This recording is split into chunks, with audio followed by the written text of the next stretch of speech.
when we started looking at how do we change the global organization, right? So we had these regional structures, and we, for example, we had ALLPLAN in Germany, in France, in Italy, in the US, in different places, and they were pretty much organized around the specific region with the different functions.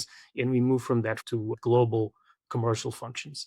At the same time, so essentially we had a global sales organization, a global technical support organization, a global pre-sales organization instead of regional ones, right? And that was a big shift. At the same time, we also created new capability, right? So we created customer success, which was new, revenue operations, and these were not simply new departments. They really became strategic capabilities, right? Really important and needed to make the business more predictable and scalable, right? In the case of revenue operations, and then to orchestrate the customer experience when you're talking about customer success. And that was the kind of the big commercial model shift where we think that it was also the most risky because loyalties and culture was really tied around the region. And when you go to global functions, it creates some of that uncertainty that I was speaking before. And it took a lot of work and a lot of communication to have people understand the new model and embrace it. So you went from a regional to a global model, if I have it correctly. And was the resistance there bigger internally or customers? I mean, customers now have new people to deal with. I imagine they go through that frequently. So where was the biggest challenge there? Was it internally or with customers?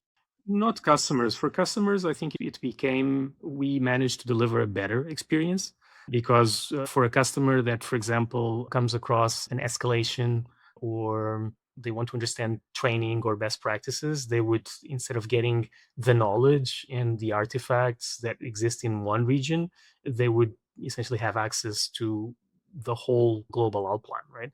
For the teams that provide support to customers and for the teams that interact with customers, they also were able to rely much more and kind of leverage the power of the global organization versus just relying on themselves and the two or three people around them, especially if you live in a smaller organization, right? In a smaller region. If you're in a bigger one, there's less of that impact, but still, a lot because the power of global is much higher than just one region. So I think that worked well, both for our customers and internally, right?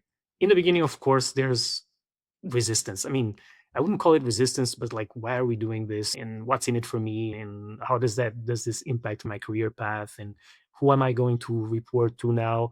But we had a lot of positive experience of people going global, right? Because it also creates opportunity, right? There was many people in the organization that were managing a regional organization, and now they're managing a global organization for a specific industry or process or product, right? And it gave them the ability to work across the aisle, right? Work across regions, and that's very rewarding for most people. And when you made this transition to global, were you able to do so without increasing headcount, or did you have to hire additional roles that didn't exist before?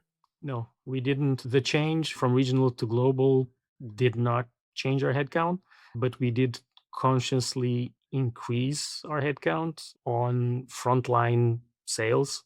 And I'll discuss that when we get into the kind of the sales model transformation because we wanted to grow and accelerate growth, right? So we had like more boots in the ground and also different roles, and we grew the organization like that for that reason. And were you able to measure any productivity improvement as a result of the change from regional to global? Yes, at many levels, right? And to be honest, what I'll say is in some of the organizations, for example, technical support, we actually reduced the size of the organization when we went global. And the technical support organization, we took some of the technical support reps and used them to create the customer success organization because we could leverage the customer knowledge, the product knowledge, repurpose them. And they were amazing at doing customer success job, right? So we managed to take care of technical support with less resources and create a new organization dedicated to more to revenue